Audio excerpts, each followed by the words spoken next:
साथियों नमस्कार, जय हिंद, वंदे मातरम। आप सबका बीपी सिन्हा की चौपाल में हार्दिक स्वागत है। मित्रों, झूठ, निर्लजता, बेशर्मी की कोई सीमा होती है, कोई हद होती है, लेकिन भारत के विपक्ष और एजेंडावादी, वितंडावादी, झूठे परसेप्शन गढ़ने वाले बेरोजगार हो चुके पत्रकारों की निर्लजता की कोई सीमा नहीं। ये अपनी सारी सीमाएं, सारे हद लांघ चुके हैं। मित्रों, 9 दिसंबर 2022 की रात में अपनी आदत के अनुसार कई बार पिट चुकी चीनी सेनाएं 300 की संख्या में भारत के अरुणाचल प्रदेश के तवांग में घुसपैठ करने की कोशिश करी। उनकी संख्या 300 के आसपास थी और भारतीय जवानों की संख्या 50 से 70 के आसपास ही होगी। पर भारत के वीर जवानों ने डट कर मुकाबला किया। उन्हें मार मार कर हड्डी तोड़ करके भागने पर मजबूर कर दिया और वो 300 चीनी सैनिक मार खाकर अपनी हड्डियां तोड़वा करके अपनी सीमा में वापस भाग गए। साथियों, जब ये बात जैसे ही लोगों को पता चली, पूरी दुनिया में, क्या रूस, क्या अमेरिका, क्या यूरोप, हर जगह भारतीय नेतृत्व के साहस का और भारत के वीर जवानों के पराक्रम का हर ओर चर्चे होने लगे। पूरी दुनिया तारीफ करने लगी भारतीय वीर जवानों के शौर्य का और भारतीय नेतृत्व के पराक्रम का। रूस और अमेरिका, जो दो विरोधी, दोनों के दोनों भारत के साथ आ खड़े हुए, भारत के समर्थन में आ खड़े हुए, और तमाम देश जो चीन से खार खाए हुए हैं, चीन से परेशान, वो सारे देश भारत के समर्थन में आकर खड़े हो गए। पर अपने ही देश में ये जो झूठे, फरेबी, निर्लज, बेशरम लोग हैं, ये सब सियारों की तरह एक झुंड बनाकर मोदी जैसे शेर के ऊपर चिल्लाना शुरू कर दिए।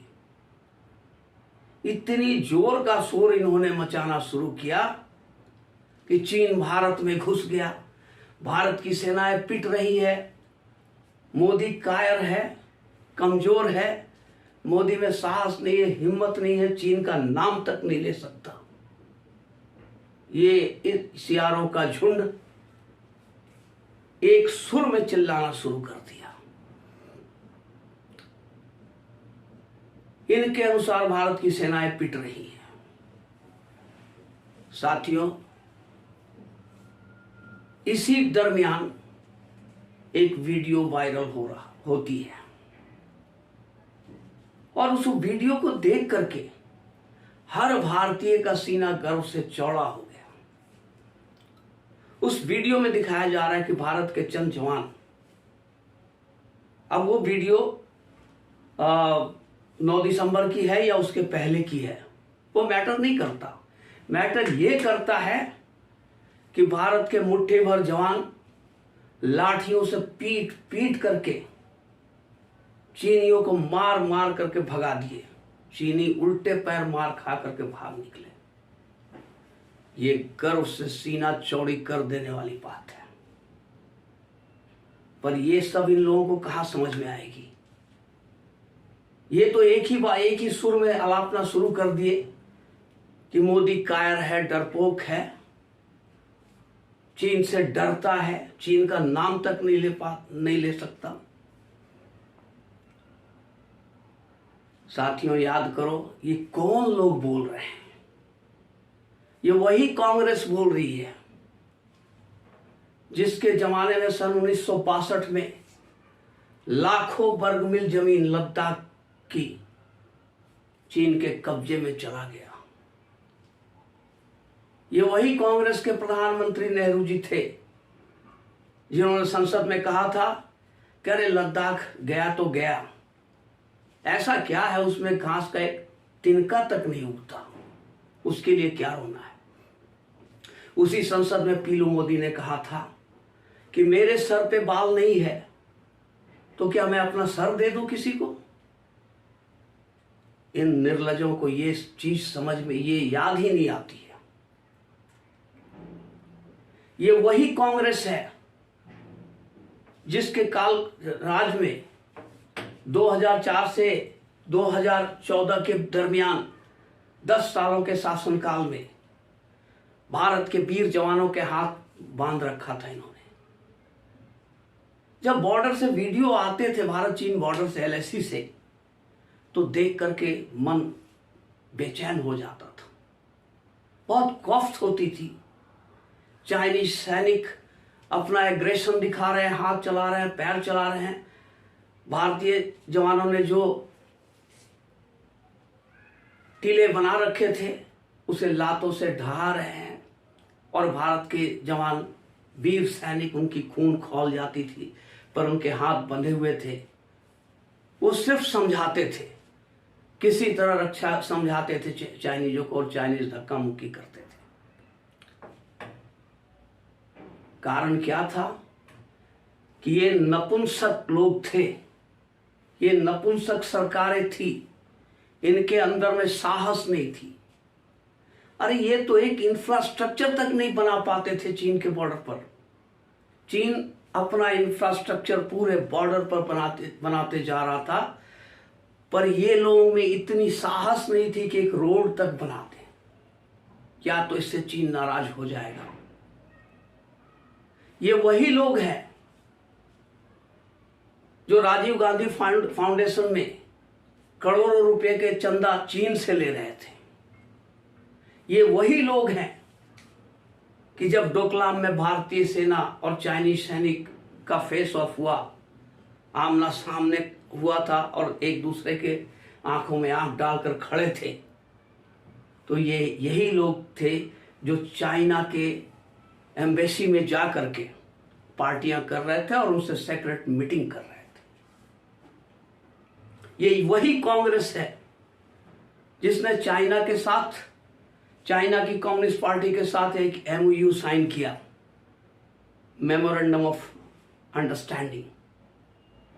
अब क्या शर्त इन्होंने लगाया, किन शर्तों पर इन लोगों ने साइन किया, आज पूरा भारत इस बात को जानना चाहता है, पर ये बताने में सक्षम नहीं, ये बताना नहीं चाहते। बार बार इनसे पूछा गया कि तुमने ऐसा क्या लिख करके दिया, किस चीज पर साइन किया, पर ये बताने के लायक नहीं है। ये वो लोग हैं, ये लोग मोदी को कायर, डरपोक और नपुंसक बता रहे हैं। वही भारत की आर्मी है जो 2014 के पहले के कालखंड में जिसके हाथ बंधे हुए थे, चाइनीज एग्रेशन के सामने बेचारा बन के खड़े रहते थे, और आज यही मोदी के राज में वही आर्मी है जो डट कर मुकाबला करती है और एक का 4 लगाती है। मुक्कों से, डंडों से पीट करके चाइनीजों को भगाती है। तो क्या अब जैसे ही एक वीडियो वायरल हुआ जिसमें भारत के वीर जवान लाठियों से पीट पीट करके चाइनीजों को मार मार करके भगा रहे हैं और 300 के ऊपर जवानों को भागने पर मजबूर कर दिया, जो साफ साफ उस वीडियो में दिख रहा है, अब इनकी बोलती बंद हो गई। तो इन्होंने तुरंत पलटी मारा, नहीं नहीं, भारत के जवान की बहादुरी पर तो हमें कोई शक ही नहीं है, भारत के जवान बहुत बहादुर हैं, बहुत वीर हैं, उनकी बहादुरी पर, उनकी वीरता पर हम कोई प्रश्न नहीं उठा रहे हैं, हमारा कोई सवाल नहीं है। जो कुछ देर पहले तक कह रहे थे कि भारत के जवान पिट रहे हैं, यही लोग फिर से एक बार पलटी मारकर कहने लगे कि हमें भारत के जवानों की वीरता पर कोई शक या शुबा नहीं है। हम तो सवाल मोदी से कर रहे हैं, भारत की सरकार से कर रहे हैं कि मोदी क्यों चुप है, क्यों चीन का नाम नहीं लेते, क्यों खामोश है। अरे मूर्खों, जरा शर्म करो। तुम्हारी बेशर्मी पर तो शर्म को भी शर्म आ जाएगी। क्या भारत के जवान अपने मन से लड़ रहे हैं, बिना मोदी के परमिशन का, बिना सरकार की परमिशन का?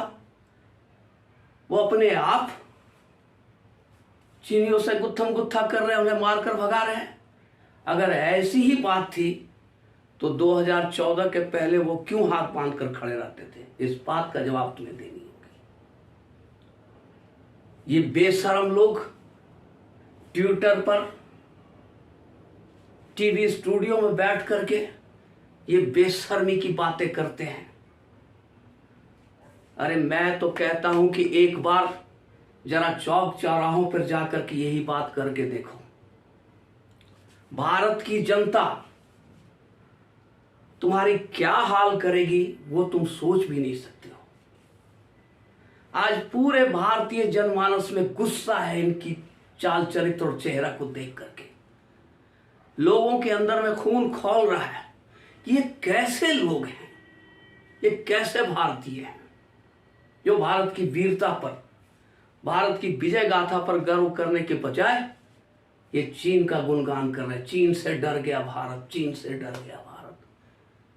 ये किस तरह के लोग हैं? एक बार इन्हें अगर अपनी औकात देखनी है तो भारत के गांवों में, चौक चौराहों में, गलियों में, सड़कों पे जा करके यही बात कहकर तो देखें। एक विशेष समुदाय के लोगों को छोड़ करके, उनका तो अलग एजेंडा है, वो तो भारत को मजबूत होते देखना ही नहीं चाहते हैं, क्योंकि उनका अपना एजेंडा फेल होता है। लेकिन भारत की तमाम जनता तुम्हारी वो हाल करेगी कि तुम अपने पैरों पर चलकर वापस नहीं जा पाओगे। आज जो भारत की जनमानस है, जिसके अंदर में जो गुस्सा पनप रही है तुम्हारी इस चाल चरित्र और चेहरा को देख करके, तुम्हें जवाब मिलेगा। आज तुम सिमटते सिमटते कोने में आ चुके हो। 400 सीटों से 40 सीट पे आ चुके हो। अभी भी तुम्हारी बुद्धि नहीं खुल रही है। तो वो दिन दूर नहीं है कि तुम 40 से 4 पे आ जाओगे और 4 से 0 पे आकर समाप्त हो जाओगे। साथियों, आज हिंदुस्तान के सत्ता पे एक शेर बैठा हुआ है जो बोलता नहीं है, करता है, करके दिखाता है, डिलीवर करता है। आज जिसके नाम से चीन और पाकिस्तान थर थर कांप रहे हैं, पूरी दुनिया जिसके सामने नतमस्तक है, पूरा यूरोप से लेकर अमेरिका और रूस और अफ्रीका तक जो उसको फॉलो कर रहे हैं, उसके पीछे चलने के लिए तत्पर है। ये वही शेर हमारा प्यारा प्रधानमंत्री नरेंद्र मोदी है, जो भारत के आन बान और शान की प्रतीक है। तुम जैसे लाखों सियार कितना भी चिल्ला लो, कोई फर्क नहीं पड़ने वाला है। और आज वो दौर नहीं है कि तुम गीदड़ों की बकवास और तुम जो जैसे पहले परसेप्शन क्रिएट किया करते थे, नैरेटिव गढ़ देते थे और भारतीय जनमानस प्रभावित हो जाती थी। अब वो वक्त चला गया है। जरा अपनी औकात देखनी है तो जनता के बीच जाकर के देखो, तुम्हें समझ में आ जाएगा। साथियों, दुख तो बहुत होती है, पर किया क्या जा सकता है। हाँ, इतना तो हम राष्ट्रवादी जरूर करेंगे कि इन लोगों का पोल हमेशा खोलते रहेंगे। मित्रों, अगर आपको ये विश्लेषण अच्छा लगा हो तो इस पर अपने विचार जरूर रखेंगे और चैनल को लाइक, सब्सक्राइब जरूर करेंगे। धन्यवाद।